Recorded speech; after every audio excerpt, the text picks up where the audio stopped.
So about when was it? Christmas last year. I had 2 weeks where I didn't know what to do, so I thought, okay, I'll port Qt to tvOS. This is a little bit about what I found out doing that. Okay, so just about the platform, a few words quickly. 64-bit A8 ARM processor, roughly what's in the iPhone 6.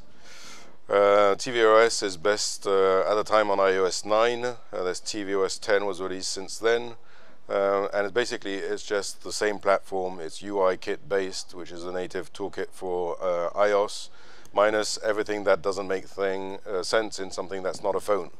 So it doesn't know about status bars, it doesn't know about screen orientations. You're not going to turn your big TV around. It doesn't know much about sensors, things like that, but it does do a decent amount of things, like all the Bluetooth is there, MapKit is supported, so it does a fair amount of things. It's available in preview in 5.8. That means if you're interested in trying it out, you have to build it yourself. The configure line is pretty trivial. If you've got the configure line for iOS, you just remove the iOS and say tvOS instead. When I did it, that's exactly what I did. I took the iOS setup and I just copied it and named it tvOS, pushed it for review, and then of course the QMake police was in place and said, we can't have all this duplication. So there was several weeks. The initial port only took about 2 or 3 days, but there were then several weeks of work cleaning up QMake, which actually was in the end very useful. And you can target now Darwin, so that's any Apple platform, or UIKit, which is iOS and tvOS, or any of the specific ones. In QMake, you can also specify your deployment target. Pointless, because there's only one version of tvOS for now. In your code for your test, you have the hash defines depending on the different platforms. Okay, so what you get once you run your application, what to expect: you get a big screen, hopefully, and that's the only form of display that's supported. And you get this remote, which is one of the worst designs as Apple has ever made. It's symmetrical. If when you hold it in the dark, you don't know if it's upside down or which way is up or anything like that. It doesn't light up. But it has some nice features. In particular, it's got a touch surface. So the top bit is glass. Don't drop it on your nice hard wood floor because it'll break. But it is glass, and it is a touch surface. So it does, when you press your finger on it and you have a mouse area, you'll get press events, release events, position change events, that kind of thing. The surface actually also physically moves, so you press on it hard, it does a click. Okay. And then if you just tap on the various corners of it, you get a different set of events. So if you just tap on the top, you get a up arrow key event. You press on the bottom, down, left and right, and so on. If you press in the middle, you get a select key event. And then the remote also comes with a small number of buttons. The ones they can actually do something with is even smaller, because you can only handle the menu button, which sends a menu key press event, and the play pause button. Okay, the other buttons you can't do anything about. They're reserved by the operating system, so you can't overload what happens on plus and minus. Okay. Now, when you touching on the screen of your phone, you get a touch event at the point where you tapped. Because you are interacting with this remote, no matter where you tap on the remote, the event is sent to you as it happened at the center of the screen. So it's always the coordinates of the begin of the gesture, always at the beginning of the screen. And that's true no matter where you tap on the surface. Okay, the beginning of the gesture is always at the center of the screen. Right, and then the gesture after you started it moves away from the center in whatever gesture you are doing on the surface. So that means if you want to interact with a button that's in the top right corner of your screen, you can't do it because there's no way of explicitly tapping at this location. That means the interaction principle for tvOS is based on very strong focus. You need to have an item that has the focus, and you need to handle all the events for that, and you need to have a process which will let you go from one element to the next using those gestures. So what you would normally do on a keyboard using the tab key, you do with gestures on this remote. So you swipe from right to left or from left to right to go to the next item that has focus or the previous one. Now, of course, QML doesn't know anything about that. So you have to build this, principle on your own. It's not that complicated. You take a mouse area that covers the whole screen, and basically just do the presses, save the initial state. You can track the movement of the point of the mouse, and we'll see how to maybe use that to do some parallax effect.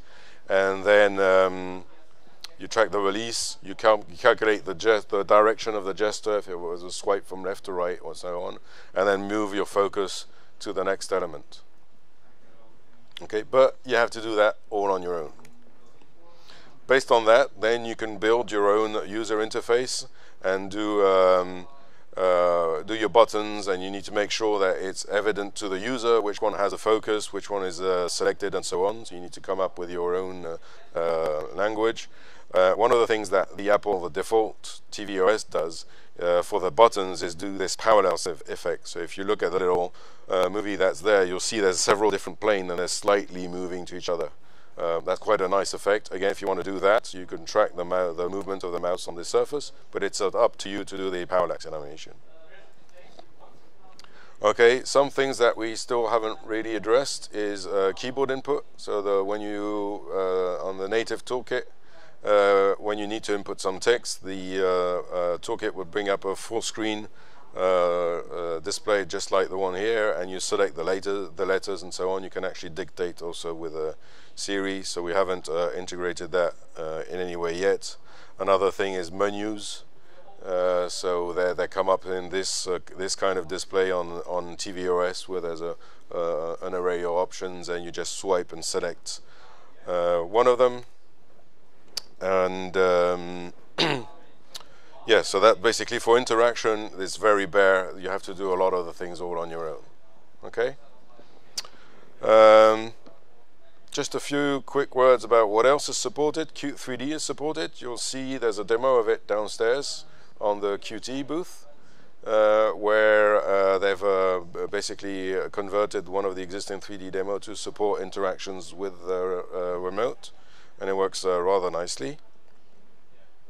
Another thing that was added support is Qt Gamepad, which will support, so tvOS supports different gamepads. The remote itself is configured as a very simple gamepad, but you can actually take other Bluetooth gamepads in the same way that you can with your phone or with an Apple computer.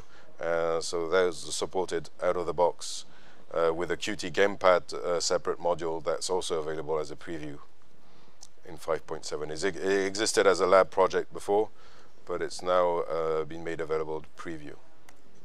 Okay, so that's basically it about the first steps in building applications for tvOS and porting Qt itself to tvOS. Any questions? No? Yes. Hi. Yeah, there was one in front too afterwards. But you've got the microphone, go first. Okay, cheers. I think the Apple Remote has not only the focus, but it has this kind of wibbling as soon as you start moving, right? Yeah. So that's what you would do using a, what is it? This full screen mouse area basically, where you would track on when the position changes, you would track how it changes to compute this parallax effect. Yeah. I tried to do it once, the math escaped me and it doesn't look very nice. But yeah, I can imagine it's a lot of work. Okay, so it's supported, but you have to do it yourself. Yeah. Yeah. So Apple also has a app that you can install on your iPhone to interact with the Apple TV, so you can type the text for fields then on your iPhone and have it sent. Is the integration there, or you have to do that on your own? No, to be honest, I haven't looked at the keyboard input at all yet. So it might be just very easy to integrate, but maybe we by phoning back to the native user interface, and it's probably the easiest thing to do. But I haven't looked in too much detail at that process yet. Thank you. About the kit in Qt Creator, how do you create the kit for a toolchain? Is it the same as for an iOS device, or do you have to go through extra steps in Xcode? No, it's exactly the same thing as for iOS. What is in Qt? What version of Qt is it? So it's available in preview in 5.8. Well, will be available when 5.8 is released. Oh, great. So currently you can get it on the 5.8 branch and Git. Do we have any more questions? There's one behind you.